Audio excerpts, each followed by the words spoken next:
तो अब area of bounded region calculate करने का है ना एक और तरीका देखते हैं। Area of bounded region calculated with respect to y axis. तो इसका मतलब क्या निकला है ना, एक एग्जांपल के थ्रू देखते हैं, है ना, उससे ज़्यादा इजीली समझ आ जाएगा। तो एक सिंपल सा कर्व लेते हैं अपन, y is equal to x square. ठीक, ये कर्व जो है वो कुछ इस टाइप का बन जाएगा, इस टाइप का कर्व बन जाएगा। ठीक, x और एफ एक्स, है ना, जो अपना y है।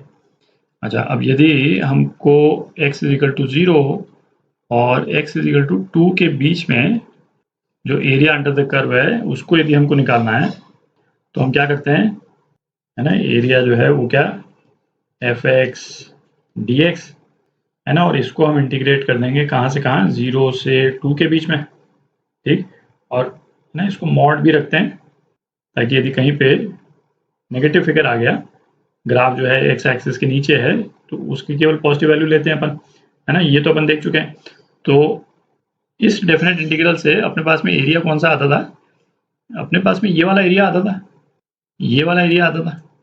और इस केस में यदि एरिया अपन निकाल ही लें, है ना, एक बार निकाल लेते हैं, तो ये एरिया जो है वो क्या आ जाएगा, है ना, एक्स स्क्वायर डी एक्स। तो इसको यदि आप कैलकुलेट कर लें तो क्या आ जाता है ना, 8/3 आ जाता है।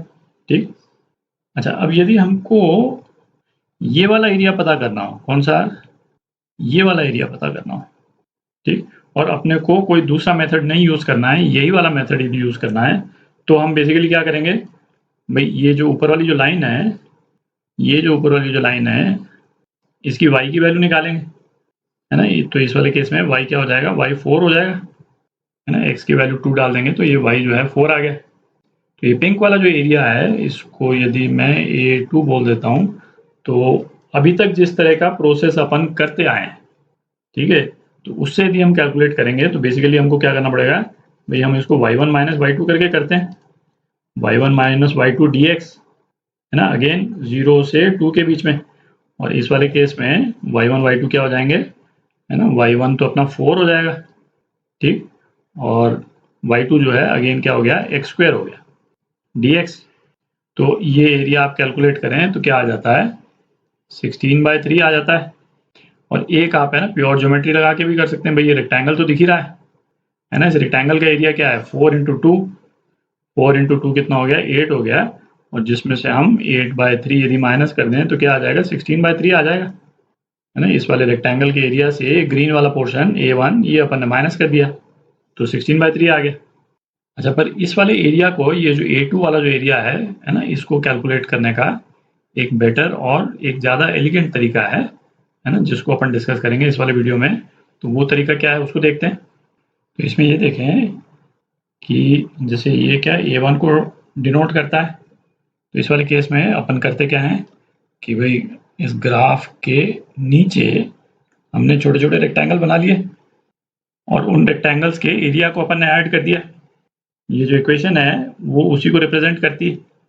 जब हमको इस वाले पोर्शन का एरिया निकालना है ना, इस वाले पोर्शन का एरिया निकालना है, तो हम बेसिकली क्या करते हैं कि ये जो रेक्टेंगल्स हैं, यहाँ पे क्या थे, वर्टिकल रेक्टेंगल्स, हम यहाँ पे हॉरिजॉन्टल रेक्टेंगल्स बना लें। ठीक है, हर रेक्टेंगल की हाइट जो है वो क्या हो जाएगी, एफ वाई हो जाएगी। जैसे इस वाले केस में हर रेक्टेंगल की हाइट क्या थी, हर रेक्टेंगल की हाइट जो है वो एफ एक्स थी, y is equal to x square, तो एफ वाई बेसिकली क्या हो गया, x is equal to plus minus under root y, है ना, माइनस इसलिए आ रहा है, ये इस तरफ भी जा रहा है ना, इसलिए आ रहा है। फंक्शन को y के टर्म्स में हमने डिपिक्ट कर दिया, ये रेक्टेंगल्स की हाइट जो है एफ वाई है, और इन रेक्टेंगल्स की विड्थ जो है वो क्या हो जाएगी, डी वाई हो जाएगी, डी वाई। और इसको हम इंटीग्रेट कर दें, कहाँ से कहाँ इंटीग्रेट कर दें, यहाँ से लेकर के, और ये जो भी वैल्यू है इसको मैं, है ना, ये y इज इक्वल टू 4 है बेसिकली, तो 0 से 4 हम इसको इंटीग्रेट कर दें, तो इसमें हमारा क्या आ जाएगा, A2 आ जाएगा। आप देख रहे हैं। तो अब जैसे इस वाले मेथड से यदि हम A2 निकाल के देखें तो क्या आता है, 0 से 4 हमको इंटीग्रेट करना है, एफ वाई क्या है, under root y d y, है ना, तो ये क्या आ गया, y raise to power 3/2 upon 3/2, मतलब है ना यहाँ 2/3, और ये कहाँ से कहाँ, 0 to 4, तो ये क्या आ जाता है, 16/3 आ जाता है ना, वही एरिया आया था। तो इस वाले मेथड में है ना, नॉर्मली क्या, जैसे स्टूडेंट्स को ऑब्वियसली है ना इससे फैमिलियर नहीं है, है ना। हम फंक्शन नॉर्मली क्या एफ एक्स के टर्म्स में रिप्रेजेंट करते हैं। तो कई स्टूडेंट्स के दिमाग में ये भी आ सकता है कि भाई हम इसी वाले तरीके से करें, है ना। यहाँ पे भी जैसे हमने पिंक वाले पोर्शन का एरिया निकालना था, तो इस वाले मेथड को भी यूज करके हमने निकाल तो लिया ही था, है ना, y2 माइनस y1 लगा करके। तो वैसे ही कर लें। तो इसकी ज़रूरत कहाँ है? तो इसकी ज़रूरत कहाँ पड़ेगी, है ना, उसको एक बार देखते हैं ज़रा। ये दोनों ही फॉर्मुलेशन लिख लिए। अच्छा, अब देखें, सपोज हमारे पास में दो कर्व्स हैं, ठीक। दो कर्व्स के बीच में भी जो बाउंडेड एरिया है ना, वो भी अपन ने निकालना देखा है इस वाले मेथड को यूज करके, ठीक। अच्छा, अब सपोज कर्व का शेप जो है वो इस टाइप का है। पहला कर्व सपोज इस टाइप का है, ठीक। और दूसरा कर्व जो है वो सपोज ऐसे करके जा रहा है, ठीक। और हमको ये लाइन और ये लाइन, है ना, y is equal to y1 और y is equal to y2, इसके बीच में इन दो कर्व्स के बीच का बाउंडेड रीजन जो है वो यदि अपने को निकालना है ना, तो ये आप देख ही सकते हैं कि इसको इस वाले मेथड से निकालने में तो बहुत ज़्यादा कष्ट होगा। आप देख लें, इस पोर्शन को आपको कितने ढेर सारे पार्ट्स में तोड़ना पड़ेगा। अब जैसे इस वाले ग्राफ को देखें, है ना, यहाँ पे इसका ये पीक आ रहा है विथ रिस्पेक्ट टू एक्स, तो आपका एक एरिया तो ये हो जाएगा। आप देख रहे हैं भाई, एक एरिया तो ये हो जाएगा यदि हम इस वाले मेथड से निकालने की कोशिश कर रहे हैं।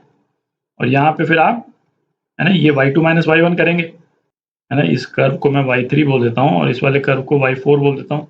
तो आप y3 माइनस y1 करेंगे और फिर ये एक x की वैल्यू आएगी, x1 x2, है ना, दो वैल्यूज ये हो गई।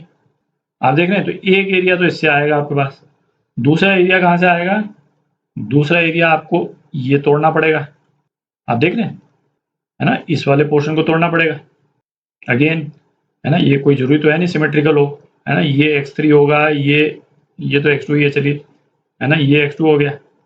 अगेन आपको y2 माइनस ये y3 फिर से लगाना पड़ेगा और इस वाले एरिया को कैलकुलेट करेंगे आप देख रहे हैं कितना कष्ट है। और इसी तरह से ये राइट वाले पोर्शन में भी ये ग्राफ जो है वो सिमेट्रिकल तो है नहीं। इस पोर्शन का एरिया अलग निकलेगा, इस वाले पोर्शन का, ये ऊपर वाले पोर्शन, इस पोर्शन का एरिया अलग निकलेगा। With respect to x axis आप इंटीग्रेट करेंगे। अच्छा, हर एक केस के लिए आपको ये एक्स की वैल्यू और निकालनी पड़ेगी। आप देख रहे हैं, इससे बेटर, है ना, इससे मतलब 1000 गुना बेटर यदि अपन इस वाले मेथड से करते हैं, तब तो सिंपल ही है। ये वाला मेथड क्या हो जाएगा, जैसे जब अपन ये वाला मेथड करते थे, यदि कर्व जो है, दो कर्व, है ना, एक कर्व दूसरे कर्व के बिल्कुल, है ना, ऊपर और नीचे हो, है ना, इस टाइप से, तो अपन क्या करते थे, वही y1 माइनस y2 और उसी को इंटीग्रेट कर देते थे, है ना। ये सारे वर्टिकल रेक्टेंगल्स आ जाते थे हमारे सारे। इस वाले केस में क्या है, मैं इसको मिटा देता हूँ। यदि हम x2 माइनस x1 कर दें, है ना, इस वाले कर्व का जो x एक्सिस के अलॉन्ग जो वेरिएशन है ना, उसको मैं x2 बोल देता हूँ और इसको मैं x1 बोल देता हूँ, है ना। x2 माइनस x1, तो x2 माइनस x1 जो है y की अलग अलग वैल्यूज के लिए कौन से रेक्टेंगल्स हो गए, ये वाले रेक्टेंगल्स हो गए, दिख रहे हैं, ये वाले रेक्टेंगल्स हो गए, है ना। हर एक केस में x2 minus x1, x2 minus x1, और हर एक की विड्थ क्या है, dy, और इसको आप इंटीग्रेट कर दें y1 से y2, है ना। कोई कंफ्यूजन ही नहीं, एक बार में निकल जाएगा। इस पूरे बाउंडेड एरिया को अलग अलग पार्ट्स में भी तोड़ने की जरूरत नहीं पड़ी अपने को।